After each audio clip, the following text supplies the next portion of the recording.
Hello everyone, welcome to my channel. So guys, आज मैं आपको इनऑर्गेनिक केमिस्ट्री का step wise and over all formation constants का जो टॉपिक है इसको कंप्लीट करेंगे। मोस्ट टाइम टॉपिक है गाइस, हमेशा एग्जाम में आते रहते हैं, तो इसको अच्छे से कंप्लीट करके जाइएगा। और ये लॉन्ग क्वेश्चन में आता है, ठीक है, तो इसको आपको अच्छे से कंप्लीट करके जाना है। तो चलिए वीडियो को स्टार्ट करते हैं। चैनल पर नए हैं तो प्लीज़ चैनल को लाइक सब्सक्राइब कर दीजिएगा। तो चलिए वीडियो को स्टार्ट करते हैं। तो सबसे पहले हम देखते हैं स्टेबिलिटी ऑफ मेटल कॉम्प्लेक्स। तो क्या कह रहा है, किसी कॉम्प्लेक्स का यानी किसी संकुल का जलीय विलयन बनाते हैं, ठीक है। जब किसी कॉम्प्लेक्स या संकुल का जलीय विलयन बनाते हैं तो इससे यदि संकुल वियोजित हो जाते हैं तो इसकी स्टेबिलिटी क्या होगी, कम होगी, ठीक है, कम होती है। अगर संकुल वियोजित हो जाएगा तो क्या होगा, इसकी स्टेबिलिटी कम हो जाएगी। और यदि अगर यह आसानी से वियोजित नहीं होता है तो इसकी स्टेबिलिटी अधिक होती है, ठीक है। मतलब कि अगर कोई कॉम्प्लेक्स अगर वियोजित हो जाता है, ठीक है, तो उसकी स्टेबिलिटी क्या होती है, कम होती है। आपको अगर स्टेबिलिटी पता करनी है तो आप अगर आपका संकुल अगर वियोजित हो जाता है तो आपकी जो उसकी जो स्टेबिलिटी होगी वो कम होगी, कम होती है। और अगर आपका जो कॉम्प्लेक्स है वो आसानी से वियोजित नहीं होता है तो क्या होगी, उसकी स्टेबिलिटी अधिक होगी, ठीक है। आप ऐसे मान सकते हैं। और संकुल के स्थायित्व को संकुल के स्थायित्व को स्थायित्व पी स्थिरांक से प्रदर्शित करते हैं। अब इसकी स्टेबिलिटी को आप किससे प्रदर्शित करते हैं, पी से आप प्रदर्शित कर सकते हैं, ठीक है।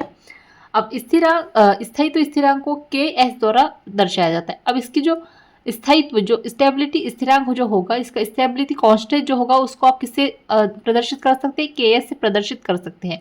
अब के एस का मान स्थायित्व के समानुपाती होता है, जैसे के एस समानुपाती है स्टेबिलिटी, ठीक है। इतनी बात आई समझ में। अगर कोई आपका कॉम्प्लेक्स स्टेबिलिटी अगर आपका कोई कॉम्प्लेक्स स्टेबल है तो उसको आप पी से प्रदर्शित करेंगे। और अगर आपकी इसको स्थायित्व यानी स्थायित्व कांस्टेंट को अगर मतलब स्टेबिलिटी कांस्टेंट को आपको अगर प्रदर्शित करना है तो उसको आप किससे प्रदर्शित करेंगे, के एस से प्रदर्शित करेंगे। और अगर आपको स्टेबिलिटी प्रदर्शित करनी है तो उसके लिए आप पी से प्रदर्शित करेंगे, ठीक है। स्थायित्व स्टेबिलिटी प्रदर्शित करनी है तो पी से करेंगे। और इसका कांस्टेंट अगर प्रदर्शित करना है, ठीक है, किसका स्टेबिलिटी कांस्टेंट अगर प्रदर्शित करना है तो उसको आप कैसे प्रदर्शित के एस से द्वारा प्रदर्शित किए रहेंगे, ठीक है। इसका मान समझ में आ गया। अब के एस का मान स्थायित्व के समानुपाती होते हैं, यानी के एस समानुपाती है स्टेबिलिटी के। इतना समझ में आ गया मैं क्या कह रही हूँ। सबसे पहले हम यहाँ पर ये बात आपको अच्छे से बता देती हूँ कि जो कॉम्प्लेक्स होगा आपका, अगर आपको उसकी स्टेबिलिटी जाननी है तो आपको क्या करना पड़ेगा, अगर उसका जो कॉम्प्लेक्स है अगर वो वियोजित हो जाता है तो उस आपको ये मान लेना है कि जो इसकी स्टेबिलिटी है ये कम है। और ये कि आसानी से वियोजित नहीं होता है तो आपको मान लेना है कि जो इसकी स्टेबिलिटी है ये काफ़ी अधिक है, ठीक है। आप यहाँ पर स्टेबिलिटी को आप किससे प्रदर्शित करेंगे, पी से प्रदर्शित करेंगे। और अगर आपको स्टेबिलिटी कांस्टेंट को अगर प्रदर्शित करना है तो आपको किससे करेंगे, के एस से आप प्रदर्शित करेंगे। अब यहाँ पर कह रहा है कि के एस समानुपाती होता है स्टेबिलिटी के, यानी स्थायित्व स्थिरांक समानुपाती होता है किसके, स्टेबिलिटी के। इतनी बताई समझ में। अब हम एग्जाम्पल देखते हैं। जैसे कोई चार संकुल निम्नलिखित थे, उनके तथा उनके जो स्टेबिलिटी कांस्टेंट का मान निम्न है। तो यहाँ पे हर चार कॉम्प्लेक्स ले रहे हैं, ठीक है। फर्स्ट में ले लिया हमने MLL4, ठीक है। इसका जो इसका कांस्टेंट का जो मान होगा ये ऐसा होगा, ठीक है। यहाँ पर हमने ले लिया, ठीक है। यहाँ पर M2L4, M3L4, M4L4, ठीक है, इस तरह से। और इसका जो मान ये आ गया, ठीक है। मतलब कैसे, 7 गुणित 10 की घात 31, ठीक है, 4 प्लस 10 की घात -4, ठीक है। इस तरह से आप ये स्थायित्व का मान ले लिया। अब हमने यहाँ पर किस तरह से लिया है, यहाँ पर इसका मान लिया BDC, ठीक है, इस तरह से हमने लिया गया है। इतनी बताइए समझ में। आप चलिए आगे देखते हैं। अब टाइप ऑफ स्टेबिलिटी कांस्टेंट यानी स्थायित्व स्थिरांक को निम्न दो प्रकार के होते हैं, ठीक है। स्टेबिलिटी कांस्टेंट फर्स्ट है, ठीक है, जिसके बारे में अभी हम पढ़ेंगे। तो क्या है, किसी संकुल के निर्माण के दौरान प्रत्येक स्टेप के कांस्टेंट को स्टेप वाइज स्टेबिलिटी कांस्टेंट कहते हैं। मतलब कि जैसे कि कोई आप किसी कॉम्प्लेक्स को आप निर्माण कर रहे हैं, ठीक है। जैसे कि आपने देखा होगा कि जब भी हम कोई रिएक्शन कंप्लीट करते हैं तो उसमें एक कांस्टेंट दिया रहता है, ठीक है। उसी कांस्टेंट को हम क्या कहते हैं, स्टेप वाइज, यानी फर्स्ट स्टेप में जो कांस्टेंट हमें प्राप्त होगा उसको हम क्या कहेंगे, स्टेप वाइज स्टेबिलिटी कांस्टेंट कहेंगे, ठीक है। अब आगे क्या है कि जब संकुल निर्माण की क्रियाविधि लिखते हैं तो प्रत्येक पद के स्थायित्व को प्रदर्शित करने के लिए स्टेप वाइज स्टेबिलिटी स्टेप का कांस्टेंट का प्रयोग किया जाता है। इन्हें हम अब K1, K2, K3 dash dash dash Kn तक द्वारा प्रदर्शित किया जाता है, ठीक है। जैसे क्यूबता नियम आयन के लिए स्टेप वाइज स्टेबिलिटी कांस्टेंट निम्न है, जैसे कि यहाँ पर दिया गया है।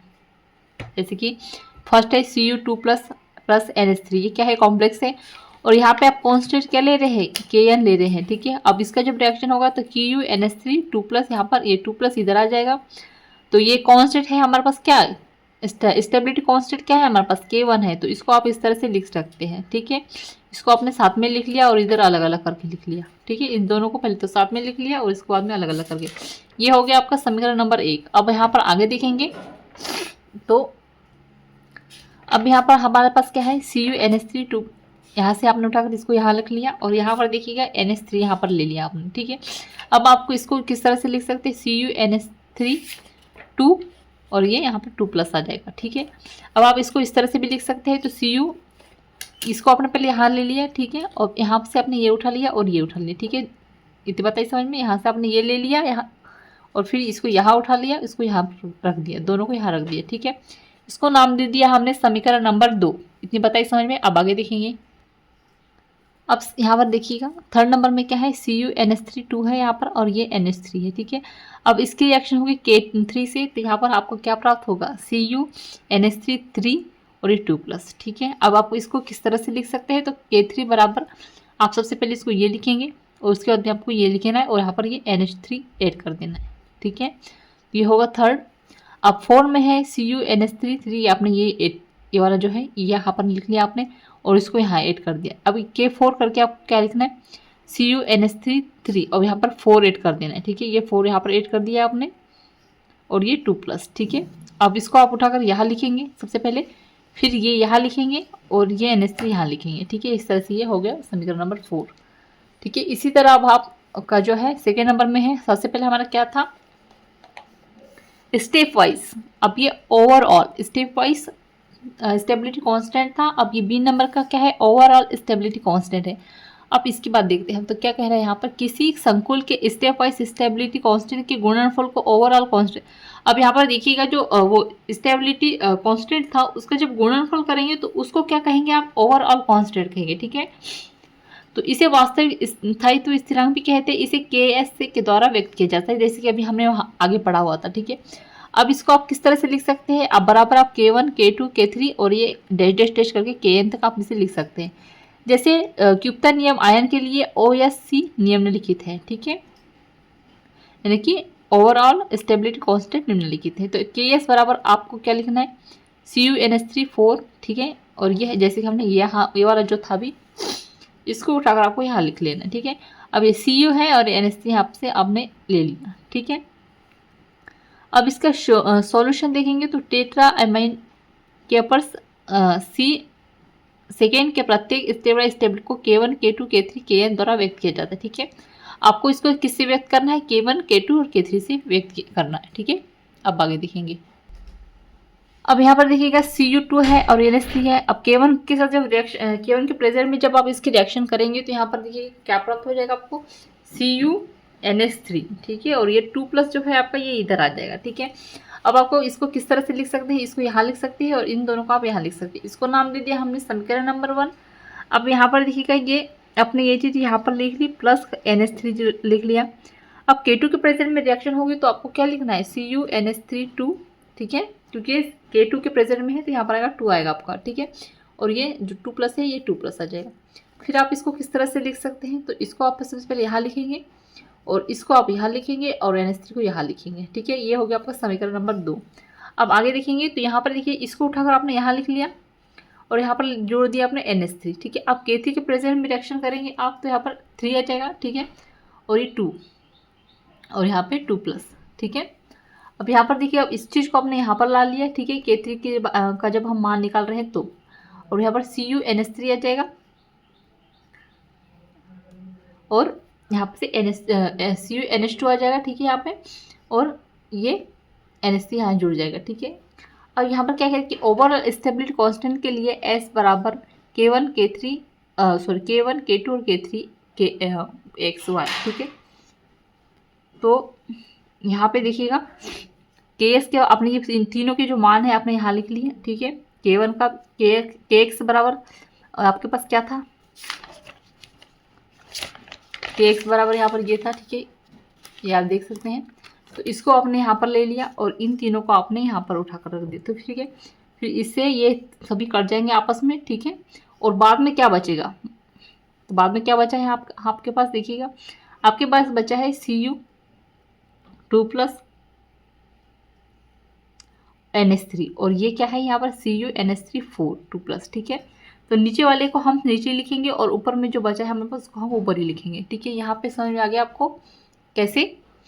सबसे पहले हमने Ks को मान को भी हमने यहाँ पर ले लिया, K1 के मान को भी हमने यहाँ पर लिख लिया, K2 के भी, और K3 के मान को हमने यहाँ पर लिख लिया। आई बात समझ में। अब आपस में जो सेम होंगे उनको हम काट देंगे, जैसे कि ये है तो ये कट जाएगा, ठीक है, ये कट जाएगा, ये आपस में, ठीक है, ये आपस में कट जाएंगे। और अब हमारे पास क्या चीज़ बची, सब काट पीट कर हमारे पास क्या चीज़ें बची है, तो हमारे पास बचा है Cu2+, ठीक है, 2+ NH3, ठीक है। तो नीचे वाली जो चीज़ें हैं हम उसको नीचे ही लिखेंगे, ठीक है। 2 इसको हमने यहाँ लिख लिया, ठीक है, और ऊपर में जो चीज़ें बची है हमारे पास हम उसको ऊपर लिखेंगे, ठीक है। तो यहाँ पे जो है हमारा टॉपिक आपको अच्छे समझ में आ गया होगा। सो प्लीज़ चैनल को लाइक सब्सक्राइब कर दीजिएगा, साथ ही बेल आइकन प्रेस कर दीजिएगा। कमेंट में जरूर बताइएगा आपको नोट्स कैसे लगे। और MSc केमिस्ट्री ऑल सेमेस्टर के नोट्स परचेज करने के लिए आप मुझे व्हाट्सएप पे मैसेज कर सकते हैं, डिस्क्रिप्शन में व्हाट्सएप पर शेयर कर दूँगी। Thank you.